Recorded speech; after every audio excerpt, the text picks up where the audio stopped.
just now taking the floor at Oracle, playing host to the Houston Rockets, Game 3 of the Western Conference Finals. Time to get into some basketball talk. No place to start that can be better than with the Hall of Famer David Aldridge. Take it away. Well, EJ, the 3 days off that both teams have allowed them to work on defense and work on other things, but it's also meant 3 days of speculation about Steph Curry's knee. Now, he missed 5 weeks, as you know, at the end of the regular season, the first round of the playoffs after grade 2 sprain of his MCL. He insists that his knee is fine, that there is no physical problem, but everybody in the Bay is wondering, why is he 2 of 13 from three-point range? Why is he missing so many open shots? He says it's just a matter of getting back to a familiar setting and getting back to business. So there's nothing that anybody can ask me or tell me that I'm not already thinking about myself when it comes to how I'm playing, what I need to do better. The consistent thing is I'll never lose confidence in myself when I'm out there on the floor. It's why I shoot the shots that I do. It's why I play the way that I play. But beyond that, it's part of the game. I mean, I have high expectations for myself, and I know I've set lofty goals when it comes to shooting the basketball.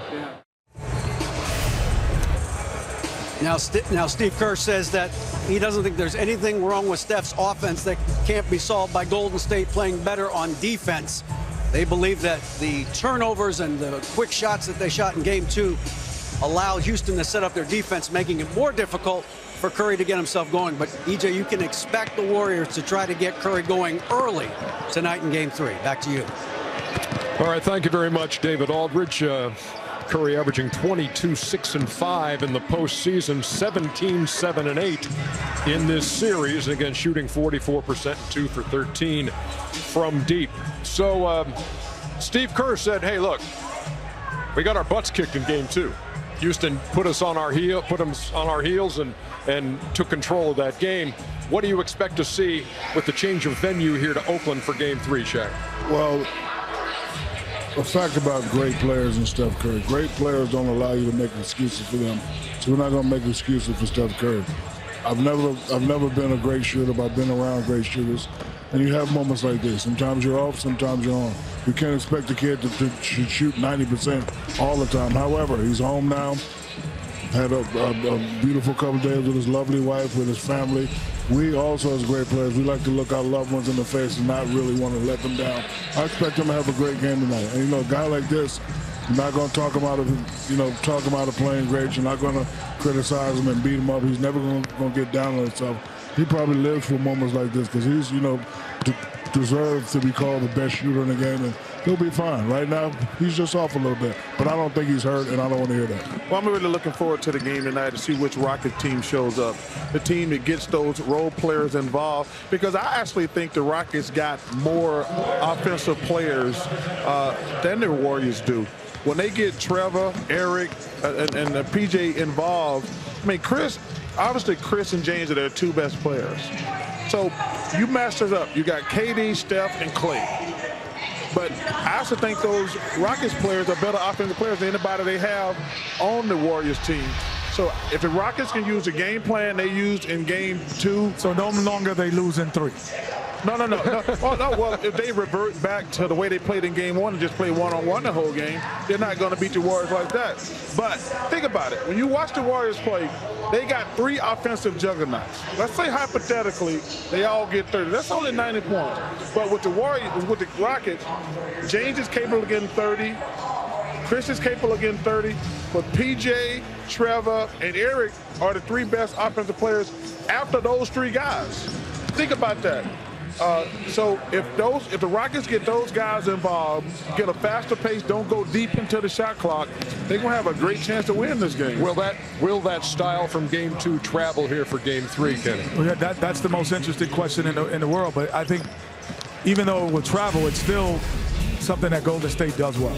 So regardless of how well you play, that is still the style that I hate to interrupt you while you're doing this, but what do you make of these numbers? Nothing. Basically the same number of ISOs that they ran. Ernie, you can't just go by the stat. That's why I hate. I know. No. I know. I'm making a point though, because in Game 1, Trevor Ariza, Eric Gordon, and PJ Tucker did not touch the ball and score over 20 points. They did in Game 2. That's why, people think I don't like analytics. I think analytics are fine, but I don't think you can just look at numbers, because anybody who look at game 1 and game 2 of that Rocket series don't think those were two totally different games. They're idiots. Well, now to continue your answer. Yeah, but I mean, if you look at that was a great stat, because I looked at it and said, yeah, but the isolations came off of pick and roll in game 1. Isolations came off of pushing the ball up early in the shot clock and going and getting into the paint to penetrate and then find someone. Exactly. Where before they in game 1, isolation isolate came to score. Isolate to score. They didn't isolate to pass the basketball to score. So it was a different field. So multiple people touched the basketball and everyone got involved, and it became early in the shot clock. But that's still what Golden State does. So you're still going to have to play extremely well to do that. I just think that Golden State assembled as they have the best 3 shooters in basketball history, and they're on one team. That, to me, the way this game is going to be played benefits them. Houston has the ability, again, we're all questioning which team is going to show up today. If they withstand this crowd and, the way Golden State comes out, they'll have a chance. But, again, we don't know which team is going to show up. I would like to see the team in game 2 so we see a competitive series. If not, they're going to get blown out the building today. And I think be off today. I think what Shaq said is very important. The Rockets have to get off to a great start, because this might be the best home court in the NBA, and you're not going to play well from behind here. They've won 15 in a row in the postseason in this building. That's tied with the Chicago Bulls for the all-time record. They'll try to break it tonight.